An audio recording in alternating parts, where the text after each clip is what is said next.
ಏನ್ ಸಂದೇಶ? ಸಂದೇಶ ಜನತೆಗಿಂತ ಒಂದು ಜನವಿರೋಧಿ ಸರ್ಕಾರ, ಬಂಡ ಸರ್ಕಾರದ ಬಗ್ಗೆ ಜನತೆ ಎಚ್ಚೆತ್ಕೋಬೇಕು ಅಂತಕ್ಕಂಥದ್ದನ್ನ ಜನತೆಗೆ ಮನವಿ ಮಾಡ್ತೇವೆ. ಇದ್ರ ಮತ್ತೆ ಪ್ರಾಶಸ್ತ್ಯ ಕೊಡುವಂತ ಸಾಧ್ಯತೆ ಇದೆ ಸರ್. ನೋಡೋಣ, ಕಾನೂನುಬದ್ಧವಾಗಿ ಏನಾಗಬೇಕು ತೀರ್ಮಾನಗಳಾಗ್ತವೆ. ಕೆಳಗಡೆ ಇಳಿತಾರ ಅವ್ರು ಅಸುಲಭವಾಗಿ ಇಳಿಯಲ್ಲ, ಬಂಡರು ಅಸುಲಭವಾಗಿ ಇಳಿತಕ್ಕಂಥವ್ರಲ್ಲ. ಕಾನೂನಿಗೆ ಎಲ್ಲರೂ ತಲೆಬಾಗಬೇಕಾಗ್ತದೆ. ಆ ನಿಟ್ಟಿನಲ್ಲಿ ಬೆಲೆ ತೆರಲೇಬೇಕು ಮಾಡಿರೋ ತಪ್ಪಿಗೆ. ಆಸ್ತಿ ಬಗ್ಗೆ ಕೂಡ ಮಾತಾಡೋದು ಒಂದಷ್ಟು ಚರ್ಚೆ ಮಾಡೋಣ. ನೀವು ಪಾಲ್ಗೊಳ್ತೀರಾ ಅಥವಾ ನಿಖಿಲ್ ಕುಮಾರಸ್ವಾಮಿ ಹೆಂಗೆ ಸರ್? ನಾಡಿನ ಜನತೆ ನನ್ನ ಆಸ್ತಿ, ಆ ಆಸ್ತಿ ಬಗ್ಗೆ ಪ್ರಶ್ನೆ ಮಾಡಿದ್ದಾರೆ, ಉತ್ತರ ಕೊಡ್ತೀನಿ. ಏನ್ ಸಂದೇಶ? ಸಂದೇಶ ಜನತೆಗಿಂತ ಒಂದು ಜನವಿರೋಧಿ ಸರ್ಕಾರ, ಬಂಡ ಸರ್ಕಾರದ ಬಗ್ಗೆ ಜನತೆ ಎಚ್ಚೆತ್ಕೋಬೇಕು ಅಂತಕ್ಕಂಥದ್ದನ್ನ ಜನತೆಗೆ ಮನವಿ ಮಾಡ್ತೇವೆ. ಇದ್ರ ಮತ್ತೆ ಪ್ರಾಶಸ್ತ್ಯ ಕೊಡುವಂತ ಸಾಧ್ಯತೆ ಇದೆ ಸರ್. ನೋಡೋಣ, ಕಾನೂನುಬದ್ಧವಾಗಿ ಏನಾಗಬೇಕು ತೀರ್ಮಾನಗಳಾಗ್ತವೆ. ಕೆಳಗಡೆ ಇಳಿತಾರ ಅವ್ರು ಅಸುಲಭವಾಗಿ ಇಳಿಯಲ್ಲ, ಬಂಡರು ಅಸುಲಭವಾಗಿ ಇಳಿತಕ್ಕಂಥವ್ರಲ್ಲ. ಕಾನೂನಿಗೆ ಎಲ್ಲರೂ ತಲೆಬಾಗಬೇಕಾಗ್ತದೆ. ಆ ನಿಟ್ಟಿನಲ್ಲಿ ಬೆಲೆ ತೆರಲೇಬೇಕು ಮಾಡಿರೋ ತಪ್ಪಿಗೆ. ಆಸ್ತಿ ಬಗ್ಗೆ ಕೂಡ ಮಾತಾಡೋದು ಒಂದಷ್ಟು ಚರ್ಚೆ ಮಾಡೋಣ. ನೀವು ಪಾಲ್ಗೊಳ್ತೀರಾ ಅಥವಾ ನಿಖಿಲ್ ಕುಮಾರಸ್ವಾಮಿ ಹೆಂಗೆ ಸರ್? ನಾಡಿನ ಜನತೆ ನನ್ನ ಆಸ್ತಿ, ಆ ಆಸ್ತಿ ಬಗ್ಗೆ ಪ್ರಶ್ನೆ ಮಾಡಿದ್ದಾರೆ, ಉತ್ತರ ಕೊಡ್ತೀನಿ.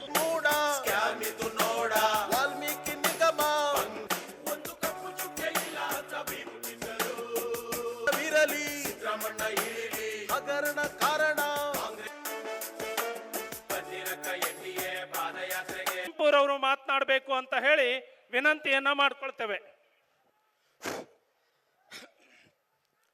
ಸಮಸ್ತ JDS ಮತ್ತು BJP ಎಲ್ಲ ದೊಡ್ಡವ್ರು ಹಿಡ್ಕೊಂಡು ಸಣ್ಣ ಎಲ್ಲ ಮುಖಂಡರುಗಳೇ, ಮತ್ತಿಲ್ಲಿ ವಿಶೇಷವಾಗಿ ಇಷ್ಟೊಂದು ಜನ ಇದೆ. ಅದರ ವಿರುದ್ಧವಾಗಿ ನಾವು ಮೊಟ್ಟ ಮೊದಲು ಎರಡೂ ಪಕ್ಷದ ವಿಧಾನಸಭೆ ಮತ್ತು ವಿಧಾನ ಪರಿಷತ್ ನಾಯಕರುಗಳಿಗೆ ನಾ ಧನ್ಯವಾದ ಹೇಳ್ತೀನಿ.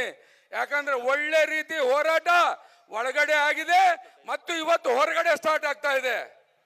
ಆಮೇಲೆ ಇವತ್ತು ರಾಜ್ಯದಲ್ಲಿ ಏನ್ ನಡೀತಾ ಇದೆ, ಎರಡರ ಬಗ್ಗೆ ಚರ್ಚೆ ನಡೀತಾ ಇದೆ. ಒಂದು ವಾಲ್ಮೀಕಿ ಹಗರಣ, ಇನ್ನೊಂದು ಮೂಡ. ನೋಡಿ, ವಾಲ್ಮೀಕಿ ಹಗರಣ ಅಕೌಂಟ್ ನಿಂದ ದುಡ್ಡು ಹೋಗಿದ್ದು. ನಮ್ ಜೊತೆ ಸುನಿಲ್ ಕುಮಾರ್ ಇದ್ದಾರೆ, ಏನ್ ಹೇಳ್ತಾರೆ ಕೇಳೋಣ. ಬಿಜೆಪಿಯಲ್ಲೇ ಸಾಕಷ್ಟು ಓಡಕ್ಕಿದೆ, ಯೋಗೇಶ್ವರ್ ಬರ್ತಾರ, ಯತ್ನಾಳ್ ಅವ್ರು ಬರ್ತಾರ ಅನ್ನುವಂಥದ್ದು. ಏನ್ ಹೇಳಕ್ ಬಯಸ್ತೀರಿ ಸರ್? ಪಾದಯಾತ್ರೆ ಹೇಗೆ ಆಗಬಹುದು ಅಂತ, ಸಕ್ಸಸ್ಫುಲ್ ಆಗುತ್ತಾ? ಪಾದಯಾತ್ರೆ ಯಶಸ್ಸಾಗಿ ಆಗುತ್ತೆ. ಎಲ್ಲ ನಮ್ಮ ನಾಯಕರು ಪಾಲ್ಗೊಳ್ತಾರೆ. ಪಾದಯಾತ್ರೆ ಮುಗಿಯೋದ್ರೊಳಗೆ ಮುಖ್ಯಮಂತ್ರಿಗಳು ರಾಜೀನಾಮೆಯನ್ನು ಕೊಡ್ತಾರೆ. ಸರ್ಕಾರವನ್ನ ಡಿಸ್ಟೆಬಿಲೈಸ್ ಮಾಡಕ್ ಮಾಡ್ತಾ ಇರೋ ಪ್ರಯತ್ನ ಇದು, ಇಶ್ಯೂನೇ ಇಲ್ಲ ಅಂತಾರೆ. ಆ ರೀತಿ ಇದ್ದಿದ್ರೆ ಸದನದಲ್ಲಿ ಚರ್ಚೆ ಮಾಡಬೇಕಾಗಿತ್ತು. ಅವರು ಸದನದಲ್ಲಿ ಚರ್ಚೆ ಮಾಡ್ಲಿಕ್ಕೆ ತಯಾರಿಲ್ದರೆ ಪಲಾಯನವನ್ನು ಮಾಡಿರೋದು ಅವರು.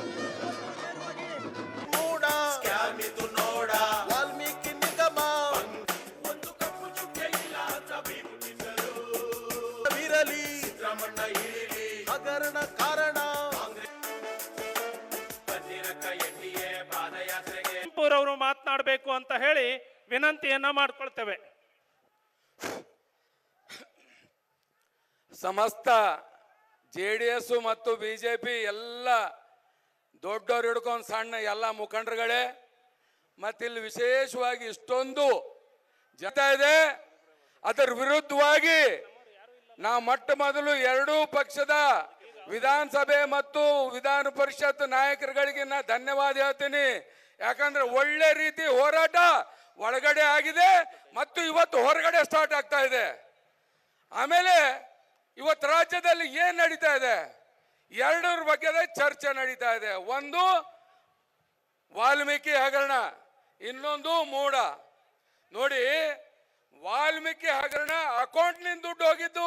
ನಮ್ ಜೊತೆ ಸುನಿಲ್ ಕುಮಾರ್ ಇದ್ದಾರೆ, ಏನ್ ಹೇಳ್ತಾರೆ ಕೇಳೋಣ. ಬಿಜೆಪಿಯಲ್ಲೇ ಸಾಕಷ್ಟು ಓಡಕ್ಕಿದೆ, ಯೋಗೇಶ್ವರ್ ಬರ್ತಾರ, ಯತ್ನಾಳ್ ಅವ್ರು ಬರ್ತಾರ ಅನ್ನುವಂಥದ್ದು. ಏನ್ ಹೇಳಕ್ ಬಯಸ್ತೀರಿ ಸರ್? ಪಾದಯಾತ್ರೆ ಹೇಗೆ ಆಗಬಹುದು ಅಂತ, ಸಕ್ಸಸ್ಫುಲ್ ಆಗುತ್ತಾ? ಪಾದಯಾತ್ರೆ ಯಶಸ್ಸಾಗಿ ಆಗುತ್ತೆ. ಎಲ್ಲ ನಮ್ಮ ನಾಯಕರು ಪಾಲ್ಗೊಳ್ತಾರೆ. ಪಾದಯಾತ್ರೆ ಮುಗಿಯೋದ್ರೊಳಗೆ ಮುಖ್ಯಮಂತ್ರಿಗಳು ರಾಜೀನಾಮೆಯನ್ನು ಕೊಡ್ತಾರೆ.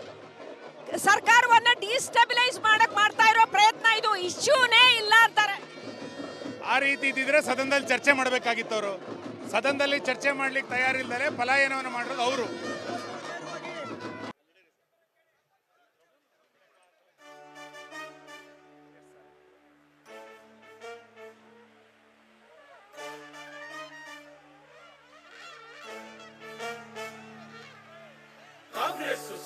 ಬಿಜೆಪಿ ಜೆಡಿಎಸ್ ಅಧಿಕಾರದಲ್ಲಿದ್ದಾಗ ನಡೆದಿರ್ತಕ್ಕಂಥ ಹಗರಣಗಳನ್ನ ನಾವು ಕೇಳ್ತೀವಿ ಅಂತ. 1 ವರ್ಷ 5 ತಿಂಗಳಿಂದ ಏನ್ ಮಾಡ್ತಾ ಇದ್ರಿ ಅಂತ. ನೀವು ಅಧಿಕಾರಕ್ಕೆ ಬಂದು 1.5 ವರ್ಷ ಆಗ್ತಾ ಇದೆ ಹತ್ತತ್ರ. ಯಾಕೆ ಎನ್ಕ್ವೈರಿ ಮಾಡಲಿಲ್ಲ ನೀವು?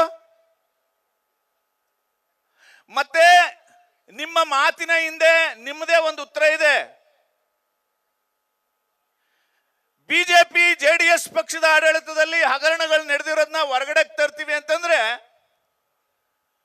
ಬಿಜೆಪಿಯವರು ನಮ್ಮ ಹಗರಣವನ್ನ ಹೊರಗಡೆ ತರಬೇಡಿ ಅಂತ ನಿಮ್ಮ ಉದ್ದೇಶ? ನಮ್ಮ ಸರ್ಕಾರಗಳಲ್ಲಿ ತಪ್ಪು ನಡೆದಿದ್ರೆ ಎನ್ಕ್ವೈರಿ ಮಾಡಿ, ಅದಕ್ಕೇನ್ ಪನಿಷ್ಮೆಂಟ್ ಆಗ್ಬೇಕೋ ಅದನ್ನು ತಗೊಳಕ್ ರೆಡಿ ಇದ್ದೀವಿ. ಆದ್ರೆ ಇವತ್ತು ನಿಮಗೆ ಕೇಳ್ತಾ ಇರೋ ಪ್ರಶ್ನೆ, SC STಗಳ ಅಭಿವೃದ್ಧಿಗೆ ಇವತ್ತಿನ ಪಾದಯಾತ್ರೆ, ಇಡೀ ಪಾದಯಾತ್ರೆ ನಿಂತಿರೋದು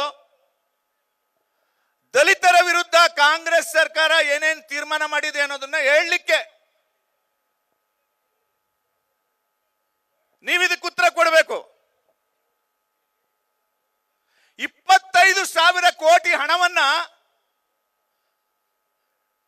ನಿಮ್ಮ ಗ್ಯಾರಂಟಿಗಳಿಗೆ ಕೊಟ್ಟಿರೋದ್ರಿಂದ SC ST ಮಕ್ಕಳುಗಳಿಗೆ ಸ್ಕಾಲರ್ಶಿಪ್ ಕೊಡಕ್ಕಾಗ್ತಾ ಇಲ್ಲ ನಿಮ್ಮ ಯೋಗ್ಯತೆಗೆ.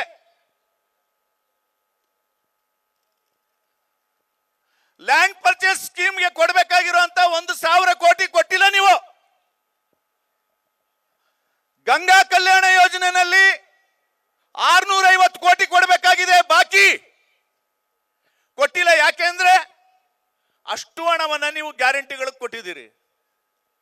25,000 ಕೋಟಿ 1 ರೂಪಾಯಿ 2 ರೂಪಾಯಿ ಅಲ್ಲ, 25,000 ಕೋಟಿ ಹಣವನ್ನ ದುರುಪಯೋಗ ಮಾಡ್ಕೊಂಡಿದ್ದೀರಿ. ಇದಕ್ಕೆ ಉತ್ತರ ಕೊಡಿ. ಎರಡನೇದು, ನೀವೇ ಶಾಸನ ಸಭೆಯಲ್ಲಿ ಒಪ್ಕೊಂಡಿದ್ದೀರಿ ಏನಂತ? ವಾಲ್ಮೀಕಿ ಅಭಿವೃದ್ಧಿ ನಿಗಮದ ಹಗರಣ 187 ಕೋಟಿ ಅಲ್ಲ 87 ಕೋಟಿ ಅಂತ ಒಪ್ಕೊಂಡಿದ್ದೀರಿ ಮುಖ್ಯಮಂತ್ರಿಗಳೇ. ನೀವು ಬರೀ ಮುಖ್ಯಮಂತ್ರಿಗಳಲ್ಲ, ಹಣಕಾಸು ಸಚಿವರು ಕೂಡ ಹೌದು. ನಿಮ್ಮ ಮೂಗಿನ ಕೆಳಗೆ 87 ಕೋಟಿ ನೀವು ಹೇಳೋ ಹಣ ದುರುಪಯೋಗ ಆಗಿದೆ ಅಂದ್ರೆ ನಿಮಗೆ 5 ನಿಮಿಷ ಮುಖ್ಯಮಂತ್ರಿ ಸ್ಥಾನದಲ್ಲಿ ಕೂರ್ಲಿಕ್ಕೆ ಯೋಗ್ಯತೆ ಇಲ್ಲ, ಅರ್ಹತೆ ಇಲ್ಲ. ರಿಸೈನ್ ಮಾಡ್ಬೇಕು, ನೀವು ರಾಜೀನಾಮೆ ಕೊಡ್ಬೇಕು. ಅದು ನಮ್ಮ ಒತ್ತಾಯ. ಮೂರನೇದು, ಮೂಢ ಹಗರಣ 3-4 ಕೋಟಿ ಹಗರಣ ಆಗಿದೆ. ಅದರಲ್ಲಿ ನಮ್ಮ ಸಮಾಜಕ್ಕೆ, ದಲಿತ ಸಮಾಜಕ್ಕೆ ಸೇರಿದಂತ ಭೂಮಿ 3 ಎಕರೆ 16 ಕುಂಟೆ ನಿಮ್ಮ ಲೆಕ್ಕಾಚಾರದ ಪ್ರಕಾರ 62 ಕೋಟಿ ಅಂತ ಹೇಳ್ತಾ ಇದ್ದೀರಲ್ಲ, ಯಾರಿಗ್ರಿ ಸೇರ್ಬೇಕಣ್ಣ ಅದು? ಇವತ್ತೇನು ನಮ್ಮ ರಾಜ್ಯದ ಕೇಂದ್ರದ ಮಂತ್ರಿಗಳು, ಜಾತ್ಯತೀತ ಜನತಾದಳ ಪಕ್ಷದ ಅಧ್ಯಕ್ಷರಾದಂಥ HD ಕುಮಾರಸ್ವಾಮಿ ಅವರು, ರಾಜ್ಯ ಬಿಜೆಪಿ ಅಧ್ಯಕ್ಷ ಆಗಿಂತ ವಿಜೇಂದ್ರ ಅವರ ನೇತೃತ್ವದಲ್ಲಿ ಇವತ್ತು ವಿಧಾನಸಭೆಯಲ್ಲಿ ಏನು ಹೋರಾಟವನ್ನು ಮಾಡಿದ್ರು ಈ ರಾಜ್ಯಕ್ಕೆ ಗೊತ್ತಾಗೋ ರೀತಿ, ಇವತ್ತು ಅದೇ ರೀತಿ ಎಳೆಯಾಗಿ ವಿಧಾನ ಪರಿಷತ್ತು ವಿಧಾನಸಭೆಯಲ್ಲಿ ಹೋರಾಟವನ್ನು ಮಾಡಿದ್ದಾರೆ.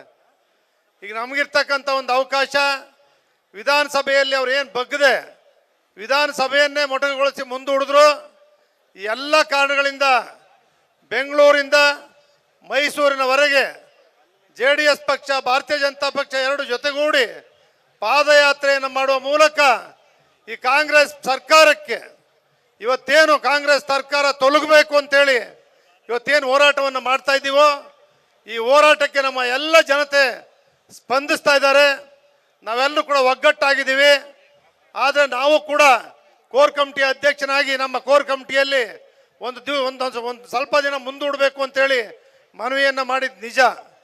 ಆದರೆ ಕೇಂದ್ರದ ನಾಯಕರು, ನಮ್ಮ ಕೇಂದ್ರ ಸಚಿವರಾಗಿರ್ತಕ್ಕಂಥ HD ಕುಮಾರಸ್ವಾಮಿ ಅವರೆಲ್ಲ ಕೂತು, ಇಲ್ಲ ಇದೊಂದು ಕಾರ್ಯಕ್ರಮ ನಿಗದಿತವಾಗಿ ಆಗೋಗ್ಬಿಟ್ಟಿದೆ, ನಾವು ತೀರ್ಮಾನ ಕೈಗೊಂಡಿದ್ದೀವಿ, ಆಯೋಜನೆ ಮಾಡಿದ್ದೀವಿ,